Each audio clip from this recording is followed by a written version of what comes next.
Sino pang magtanong? Ha? Ikaw, Brad, tanong ka? May tanong mo kayo? Ayusin mo, baka nagkamali ako ha. Brad or sister? Sa buhok mo lang eh. Nakalanganin ako. Alhamdulillah. Okay, biro lang. Alhamdulillah. Kasi yung Prophet Muhammad sallallahu alaihi wasallam, ang buhok niya dito. Ha? Si Prophet Muhammad sallallahu alaihi wasallam, ang buhok niya dito. At si Jesucristo rin, tingnan mo, dito. Wala kang makakita ng mga propita, may gupit. Lahat ng mga propita sa unang panahon ay mahaba ang buhok. Siguro wala pa silang gunting. May rason din. May rason din sila. Wala pang gunting. O sige, sino ba magtanong? Sino ang magtanong dito? May regalo. Ikaw, Brad. Tanong ka dito, lika? Ang ganda man yung puso mo. I love Qatar. Brad, magtanong kayo. Dagdagan yung tanong. Sadya yung tanong mo. May sumagot to. At least, alhamdulillah, siman. Debate na pala. Pag magtanong ka, clarification lang. Debate na. Okay. Hindi po tayo nakipag-debate, di ba? Okay. Ustad, kung... Sige, hawakan. Lakasan mo.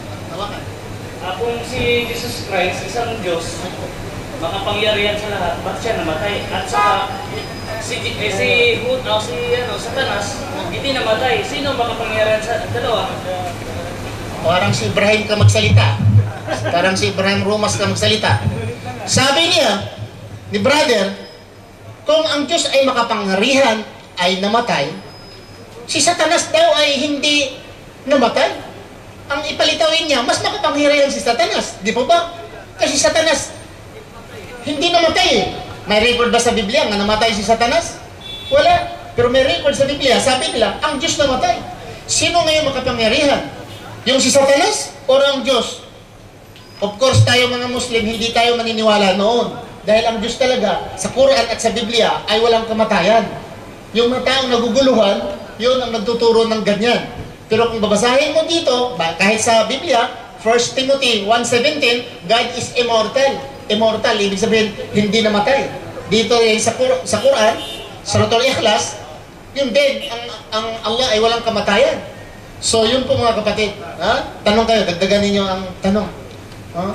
Maganda yung mga tanungan niyo, brother, ha? That's why, alhamdulillah, nag-Muslim. Kailan ka nag-Muslim, brad? Nakarang taon. Halika nga dito. Halika nga. Ngayon, dalawa yung asawa mo. Kasi yun ang sabi nila, pag nag-Muslim daw, dalawa ka agad ang asawa. Isa pa. Pero may plano. Sabi ng totoo, total. Sa YouTube, makita ni Mrs. Yun nga, tamang sagot. Hindi natin alam. Yun ang tamang sagot eh. Hindi ko alam. Hindi. Paano ngayon kung may ma-inlove sa'yo? Sabihin niya nga, pangalawa na lang ako, sir. Okay naman. Sige, halika dito. Hindi natin may iwasan yung Ustad kasi lalaki tayo eh. Sa YouTube ko ipakita. Sabihin nga sa misis mo nga, hindi mo maiwasan. Tingnan natin. Hindi. Pangalan mo, Brad? Abdullah. Yung sa Christian ka pa? Roland Monilla. Roland Monilla. Taga saan ka? Taga Butuan. Bisaya, manday ka doon. Dahil, si Roland, Monilla.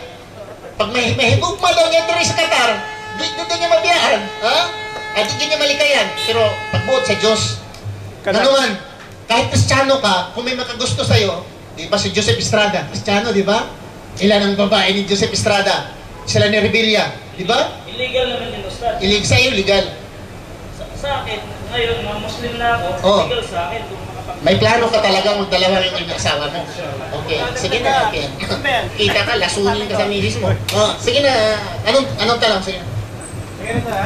Nervous ka yata eh. Kung paano, misis mo?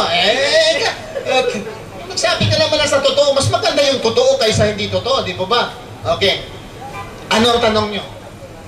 Ay, bahay natin yung tanong, Ustad. Opo. Dapat nga, sa Biblia, kung may alam ka, kailan na ilang taon na buo yung Biblia at saka yung sa Quran din, ilang taon? Ilang taon? Tagal-tagal na sagot ito. Dahil ilang taon. Ang actually, brother, Aabutin ba ng taon o? kung i-explain ko yan, taon-taon, brother. Centuries pa. Okay. Brother Abdullah, saan pangalan sa Muslim? Abdullah. Ang totoo lang, ang Bible nabuo ang Bible ha, Old and New Testament, ha? Nabuo. Nabuo ito kaysa Quran. Okay? Bakit? Kung basihan natin ba, common logic lang, nga si Jesus, mas una man talaga ni Muhammad sallallahu alaihi wasallam. Si Kristo, mas una siya. Ang mga disipulo, mas una sa mga sahaba. So sabihin natin, yung salita nila ay talagang nauna. Ang salita ng mga sahaba, nauna ang salita ng mga apostoles ni Kristo kaysa mga sahaba, or nauna ang salita ni Jesus kay ni Muhammad sallallahu alaihi wasallam. Bakit? Una si Kristo Pero hindi naman ang batayan natin saan ang una, saan ang huli. Dahil kung sabihin natin ang una ay tama, ay sino ang una? Si Jesus or si Moses? Sino ang una? Si Jesus or si Moses? Sino ang una? Si Jesus or si Abraham? Sino ang una? Si Abraham or si Adan? Ay hindi ganoon ang basihan. Sino ang una? Tama. Ang huli, mali. Okay? Pero kung tanungin natin ang Bible nabuo, oo nga, nabuo ang Bible, pero hindi pa tapos. Ang Bible nabuo, pero hindi pa tapos. Bakit? Hanggang ngayon, ang Biblia ni-revise pa. There are a lot of revision in the Bible. Ni-revise ang Bible hanggang ngayon. Ni-revise hanggang ngayon. Ibig sabihin, hanggang ngayon, may kulang pa.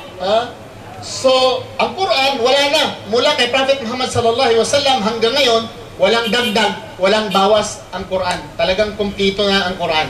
Okay? Ang Bible revised. Imagine, salita ng Diyos i-revise. How a man on earth, he could revise the Word of God. Example ito, may salita. Abdul Kawi, may salita. Gawa siya ng libro. I-revise ko yung libro niya. Pag i-revise ko yung libro niya, papayag ka siya? Hindi Kung walang pahintulot sa akin, ikaw, gagawa ka ng libro, bro. I-revise ko without your pahintulot. Magagalit ikaw dahil aklat mo yun ni-revise ko. Ang Diyos, aklat niya yun. I-revise ng tao. Kung ako ang Diyos, tikta mo nilunggan ninyo. Nga naman ang na-revise ako man ang libro, inyong na-revise. So, hindi dapat i-revise. Ang salita ng Diyos, hindi revise. Anong revise? Plastic, gawing bronze. Revise yun.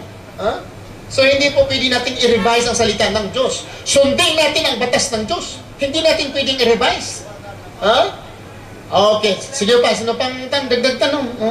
Okay, dagdag tanong. Ngayong hapon po. Tatanong ka lang po, ngayon pong bagong convert na po ako na Muslim. Ka lang nag-Muslim, di ba ba? Kasi po yung... Hindi ba ako magtanong? Bakit ka po nag-Muslim? Gusto ko lang po malaman yung katotohanan po. Hindi ka ba gustong mag-asawa ng pangalawa? Yun nga po yung tanong ko Gusto ka talaga mag-asawa ng pangalawa? Hindi po. Okay. Ang tanong ko po yung tungkol sa... Kasi po ako po na Muslim na po. Siya po hindi pa po Muslim. So hindi po okay lang po ba? Okay lang. Walang problema yun. Walang problema yun. Basta kain siya ng baboy, siya lang. Punta lang sama kain ng baboy. Okay? Pero kung mag-Muslim siya, mas maganda. Okay? So, ang tanong mo ay okay lang po ba? Okay lang po. Basta ituturo mo yun lang Islam, dahan-dahan lang. Huwag mo siyang pilitin. Okay? Wala na ka ng ibang tanong? Pero hindi ka nag-Muslim dahil mag-asawa ng dalawa, ha? Sakay kayo, sakay. Si Ibrahim din. Ikaw, sir. Sir.